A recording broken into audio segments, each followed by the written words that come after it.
प्यारे विद्यार्थियों, नमस्कार। आज हम कक्षा 12 भौतिक विज्ञान विषय के प्रथम अध्याय में कूलाम के नियम को सीखेंगे। कूलाम के नियम की सीमाओं व उसकी उपयोगिताओं को भी जानेंगे। आप सभी ने आवेश तो पहले ही पढ़ लिया है। आवेश दो प्रकार के होते हैं, धनात्मक आवेश और ऋणात्मक आवेश। आप जानते हैं, जब हम दो धन आवेशों को एक दूसरे के समीप रखते हैं तब क्या वे एक दूसरे के समीप आने का प्रयास करते हैं या एक दूसरे से दूर जाने का प्रयास करते हैं?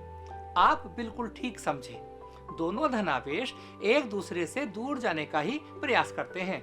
इसी प्रकार जब हम दो ऋण आवेशों को एक दूसरे के समीप रखते हैं तब क्या होता है? तब भी वे एक दूसरे से दूर जाने का ही प्रयास करते हैं। बच्चों, यदि हम किसी धन आवेश को किसी ऋण आवेश के समीप रखते हैं तब क्या होगा? क्या तब भी ये दोनों आवेश एक दूसरे से दूर जाने का प्रयास करेंगे? नहीं, बिल्कुल नहीं। धनात्मक और ऋणात्मक आवेश एक दूसरे से दूर नहीं जाएंगे, बल्कि ये एक दूसरे के समीप आने का प्रयास करेंगे। बच्चों, इसका क्या अर्थ है?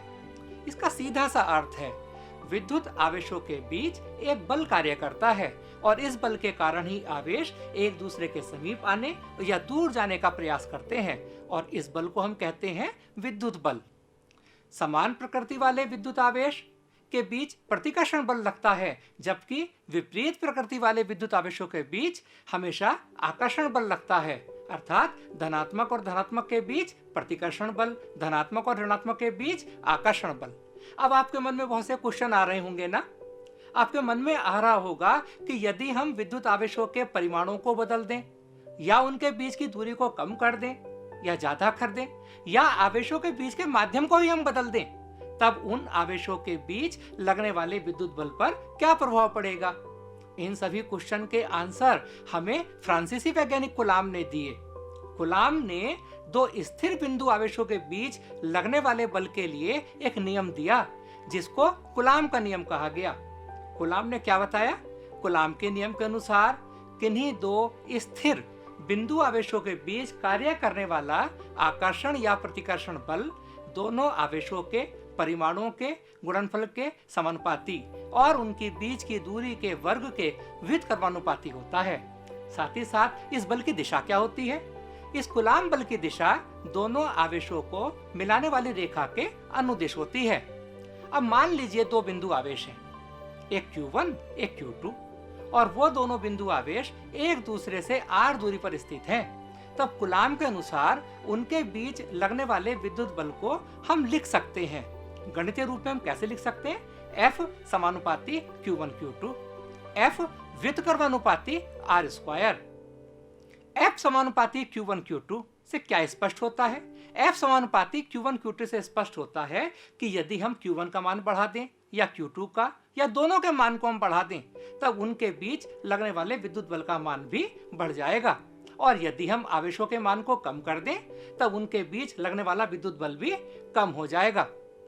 F समानुपाती 1/r स्क्वायर या F व्युत्क्रमानुपाती R स्क्वायर से क्या स्पष्ट होता है? इससे स्पष्ट होता है कि यदि हम दोनों बिंदु आवेशों के बीच की दूरी को कम कर देते हैं तब उनके बीच लगने वाले बल का मान ज्यादा हो जाएगा, और जैसे जैसे आवेशों के बीच की दूरी को बढ़ाया जाता है तब उनके बीच लगने वाले विद्युत बल का मान कम होता जाएगा।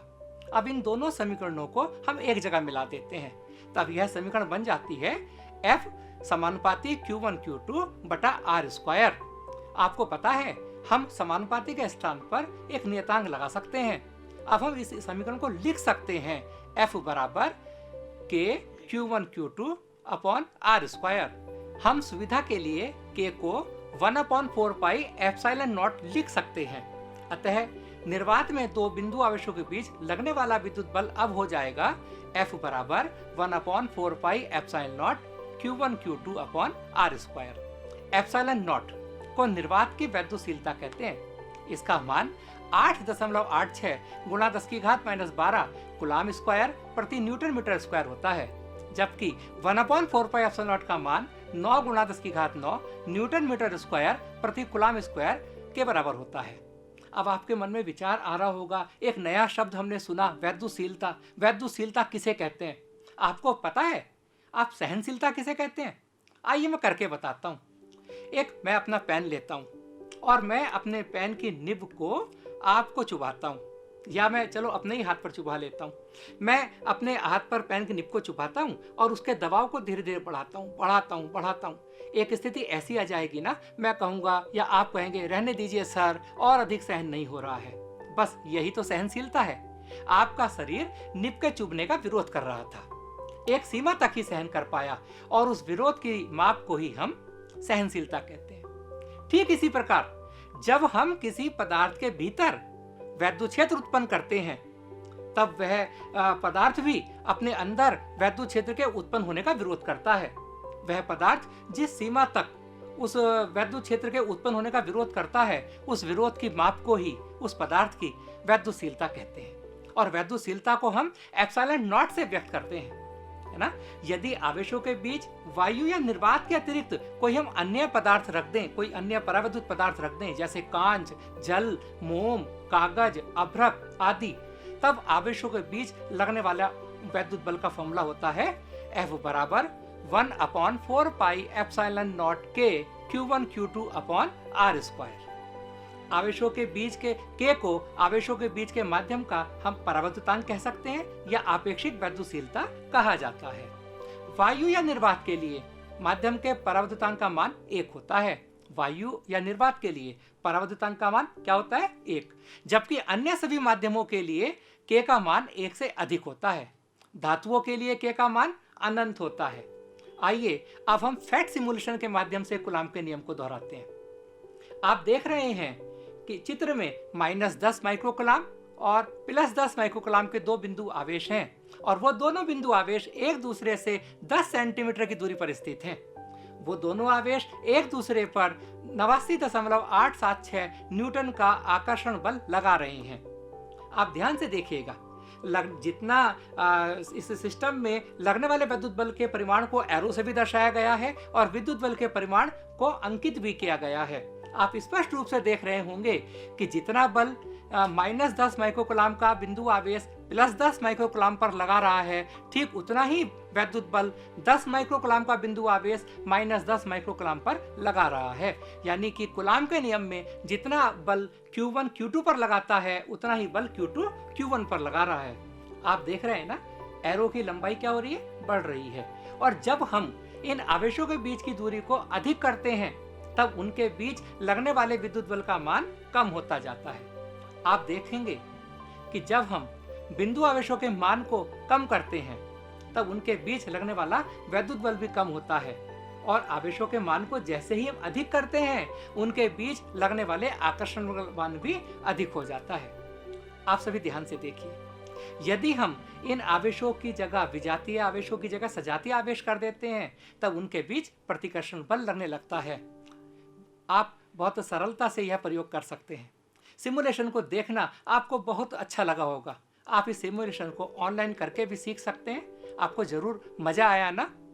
बहुत मजा आया ना बच्चों आपको? आपके मन में एक क्वेश्चन जरूर आ रहा होगा कि क्या कूलाम्ब का नियम सभी आवेशों के लिए लागू हो सकता है, या कूलाम्ब के नियम की भी कुछ सीमाएं हैं? कूलाम्ब के नियम की कुछ ना कुछ तो सीमाएं अवश्य होंगी। आइए आपसे चर्चा करते हैं। कूलाम्ब का नियम केवल बिंदु आवेशों के लिए सत्य है। यदि आवेशित वस्तुओं का आकार उनके बीच की दूरी की तुलना में बहुत कम होता है, तब उन आवेशित वस्तुओं को बिंदु आवेश माना जाता है, और बिंदु आवेशों के लिए ही कूलाम्ब का नियम सत्य होता है, लागू होता है।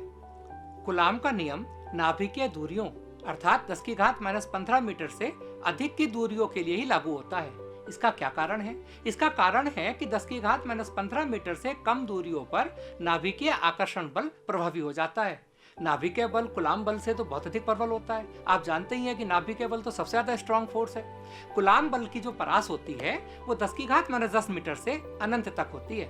ये जो कूलाम्ब बल है, ये सब केंद्रीय बल होते हैं। वैद्युत बल संरक्षी बल है, कंजर्वेटिव फोर्स है। अब आप लोग सोच रहे होंगे कि इतनी देर से मैं कूलाम्ब के नियम की चर्चा कर रहा हूँ, क्या इसका कुछ महत्व भी है हमारे जीवन में या नहीं है? अरे भाई, अगर महत्व ना होता तब क्या कूलाम्ब के नियम पर आवेश का मात्रक रखा होता? नहीं ना। आइए चर्चा करते हैं कूलाम्ब के नियम के महत्व की। अभी मैंने आपसे चर्चा की थी कि कूलाम्ब का नियम नाभिकीय दूरी से अधिक की दूरियों के लिए लागू होता है। यह नियम परमाणुओं के बीच कार्य करने वाले वैद्युत बलों की व्याख्या करता है, जिसके कारण अणुओं का निर्माण होता है। यह नियम अणुओं और परमाणुओं के बीच कार्य करने वाले वैद्युत बलों की भी व्याख्या करता है, जिसके फलस्वरूप वे ठोस तथा द्रव बनाते हैं। आप सभी ने कक्षा 11 में एक और फोर्स पढ़ा होगा, गुरुत्वाकर्षण बल। कूलाम के नियम को पढ़ते समय कहीं ना कहीं तो आपको गुरुत्वाकर्षण बल की याद आई होगी। आपको याद है ना, गुरुत्वाकर्षण बल कुछ दूरी पर स्थित दो द्रव्यमानों के बीच कार्य करता है और गुरुत्वाकर्षण बल का सूत्र आपको याद होगा, F = G m1m2/r²। जबकि कुछ दूरी पर स्थित दो बिंदु आवेशों के बीच कार्य करने वाले वैद्युत बल का फॉर्मूला क्या होता है? F = 1/4πε0 Q1Q2/r²। आप दोनों सूत्रों को जरा ध्यान से देखें, आप पाएंगे दोनों बल दूरी के व्युत्क्रम वर्ग के नियम का पालन करते हैं। दोनों बल केंद्रीय बल हैं, दोनों बल संरक्षी बल है। Both forces are conservative force. स्थिर वैद्युत बल तथा गुरुत्वाकर्षण बल में कुछ अंतर भी है। एक अंतर क्या है? महत्वपूर्ण अंतर है कि गुरुत्वाकर्षण बल सदैव आकर्षण प्रकृति का होता है, जबकि वैद्युत बल आकर्षण और प्रतिकर्षण, अट्रैक्शन और रिपल्सन दोनों प्रकृति का हो सकता है। वैद्युत बल दो प्रकार के होते हैं, आकर्षण और प्रतिकर्षण। इससे ही ज्ञात होता है कि आवेश भी दो प्रकार के हो सकते हैं या होते हैं, है ना, धनात्मक और ऋणात्मक। गुरुत्वाकर्षण बल केवल आकर्षण बल होते हैं, अतः इनका स्रोत द्रव्यमान भी केवल एक ही प्रकार का होता है। एक महत्वपूर्ण दूसरा अंतर बताता हूं। महत्वपूर्ण अंतर है कि वैद्युत बल दोनों आवेशों के बीच के माध्यम पर निर्भर करता है, जबकि गुरुत्वाकर्षण बल दोनों द्रव्यमानों के बीच के माध्यम पर निर्भर नहीं करता है। आपको याद होगा कैपिटल G क्या था? सार्वत्रिक गुरुत्वाकर्षण नियतांक, सर्वत्र समान। क्या आप बता सकते हैं कि दोनों बिंदु आवेशों के बीच लगने वाले वैद्युत बल और गुरुत्वाकर्षण बल में से कौन ज्यादा स्ट्रांग है? वैद्युत बल ज्यादा स्ट्रांग है या गुरुत्वाकर्षण बल? अरे भाई, वैद्युत बल गुरुत्वाकर्षण बल से बहुत अधिक स्ट्रांग होता है, शक्तिशाली। दो प्रोटॉनों के बीच, एक आंकड़ा बताता हूं, दो प्रोटॉनों के बीच लगने वाला वैद्युत बल उनके बीच लगने वाले गुरुत्वाकर्षण बल से 10⁻36 गुना अधिक प्रभावी होता है। और दो इलेक्ट्रॉनों के बीच लगने वाला वैद्युत बल उनके बीच लगने वाले गुरुत्वाकर्षण बल से 10⁻43 गुना अधिक प्रभावी होता है। आइए अब हम कूलाम के नियम पर आधारित कुछ न्यूमेरिकल्स की चर्चा करते हैं। फिजिक्स में न्यूमेरिकल्स ना हो तो क्या मजा। पहला क्वेश्चन हम लेते हैं। निर्वात में निश्चित दूरी पर स्थित दो बिंदु आवेशों के बीच की दूरी को 2 गुना कर देने पर उनके बीच लगने वाले बल पर क्या प्रभाव पड़ेगा? सबसे पहले क्वेश्चन को ध्यान से पढ़ते हैं। क्वेश्चन की पहली लाइन में कहा गया है कि दो बिंदु आवेशों के बीच की दूरी को 2 गुना कर दिया। अर्थात अगर पहले दूरी r थी तो हमने वो दूरी को क्या कर दिया? 2r। इसे हम कैसे लिखेंगे? हम लिखेंगे r1 = r, r2 = 2r। Question में फिर से लिखा है, हमने पढ़ा कि बल पर क्या प्रभाव पड़ेगा। इस न्यूमेरिकल को हल करने के लिए हम कूलाम के नियम के सूत्र का ही उपयोग करेंगे। यह सूत्र क्या है? F = 1/4πε0 Q1Q2/r²। इस फॉर्मूले में दोनों आवेशों के परिमाण को बदला नहीं गया है, दोनों कांस्टेंट है ना। 1/4πε0 भी कांस्टेंट है, तो हम क्या लिख सकते हैं? F ∝ 1/r²। हम इसे लिख सकते हैं F1/F2 = r2 का वर्ग बटे r1 का वर्ग। आइए r1 r2 का मान रखकर देखते हैं क्या होता है। F1/F2 = 4r²/r², है ना। r² से r² कैंसिल आउट हो जाएंगे और F1/F2 आ जाएगा 4 और F2 आ जाएगा F1/4। अर्थात मतलब क्या हुआ कि दो बिंदु आवेशों के बीच की दूरी को 2 गुना कर देने पर उनके बीच लगने वाला बल पहले की अपेक्षा 1/4 रह जाएगा। आइए दूसरा क्वेश्चन लेते हैं, पढ़ते हैं। वायु में एक दूसरे से 30 सेंटीमीटर की दूरी पर रखे दो बिंदु आवेशों पर क्रमशः 2 × 10⁻⁷ कूलाम और 3 × 10⁻⁷ कूलाम के आवेश हैं। उनके बीच कितना व कैसा बल लगेगा? फिर से दोहराता हूं, सबसे पहले क्वेश्चन को आराम से पढ़ते हैं। क्वेश्चन में कहा बिंदु आवेशों के बीच की दूरी 30 सेंटीमीटर है। मान लिया इसे r से व्यक्त करते हैं। हम लिखेंगे r = 30 सेंटीमीटर। 30 सेंटीमीटर को मीटर में बदलेंगे, ऐसा इस सिस्टम में बदलते हैं। या हो जाएगा कैसे? r = 30/100 = 0.3 metre. क्वेश्चन में क्या दिया है? दो बिंदु आवेशों पर क्रमशः 2 × 10⁻⁷ कूलाम और 3 × 10⁻⁷ कूलाम के आवेश हैं। मान लीजिए इन आवेशों को हम Q1 और Q2 से व्यक्त करते हैं। Q1 बराबर 2 गुणा 10 की घात माइनस 7 कूलाम और Q2 बराबर 3 गुणा 10 की घात माइनस 7 कूलाम। अब फिर से अपनी पहले वाली बात को दोहराता हूँ। हमें चयन करना है कि इस न्यूमेरिकल को करने के लिए हम किस नियम या फॉर्मूले का उपयोग करेंगे। बल का कोई एक फॉर्मूला तो है नहीं, हमारी फिजिक्स में तो सूत्रों का भंडार है, आपके दिमाग में भी सूत्रों के भंडार है ना, पहले से पढ़े हुए। परंतु यहाँ पर हम दो स्थिर बिंदु आवेशों के बीच लगने वाले बल को ही ज्ञात करने के लिए कहा गया है, और ये कौन करेगा? कूलाम बल। तो हम कूलाम के नियम का ही उपयोग करेंगे, और कूलाम का सूत्र तो आपको याद हो ही गया होगा। कूलाम का नियम क्या था, है ना?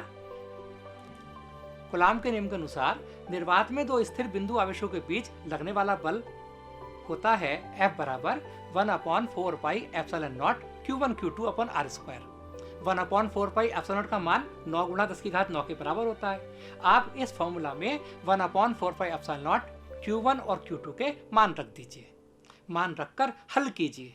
हल करने पर हमारे इन बल का मान आता है 6 गुणा 10 की घात माइनस 3 न्यूटन। अब चूंकि ये दोनों आवेश कैसे हैं? ये दोनों आवेश जो में दिए गए थे धनात्मक है, धनावेशित है, अर्थात सजातीय आवेश है। अतः ये आवेश एक दूसरे को प्रतिकर्षित करेंगे, यानी बल की प्रकृति कैसी होगी? प्रतिकर्षण की होगी। आज हमने कूलाम के नियम पर विस्तृत चर्चा की। हमने कूलाम बल और गुरुत्वाकर्षण बल के बीच के संबंध को भी जाना, कूलाम के नियम की सीमाओं और महत्व को भी समझा। अब मैं कुछ क्वेश्चन आपको देता हूं, आपको उन सभी को अपनी नोटबुक पर लिखना है ना, और उनको हल भी करना है। पहला क्वेश्चन, दो बिंदु आवेशों के बीच लगने वाले आकर्षण या प्रतिकर्षण बल के लिए कूलाम का नियम लिखिए, आपको बताया गया है। दूसरा क्वेश्चन, निर्वात की वैद्युतशीलता का मात्रक लिखिए। कितना आसान क्वेश्चन है। तीसरा क्वेश्चन, दो आवेशित कणों के बीच की दूरी को आधी कर देने पर उनके बीच लगने वाले विद्युत बल पर क्या प्रभाव पड़ेगा? मजा आ गया ना, एक क्वेश्चन दुगुना वाला कराया था, दो गुना वाला अब आधा वाला आपको दे दिया है। एक प्रोटॉन और एक इलेक्ट्रॉन के बीच की दूरी 2 गुणा 10 की घात माइनस 15 मीटर है। इनके मध्य लगने वाले वैद्युत बल के परिमाण व प्रकृति की गणना कीजिए। अच्छा बच्चों, आज की कक्षा में बस इतना। अब हम अगली कक्षा में मिलते हैं और उसमें हम चर्चा करेंगे विद्युत क्षेत्र की अवधारणा की, उसको सीखेंगे। आप सभी का धन्यवाद, सभी को नमस्कार।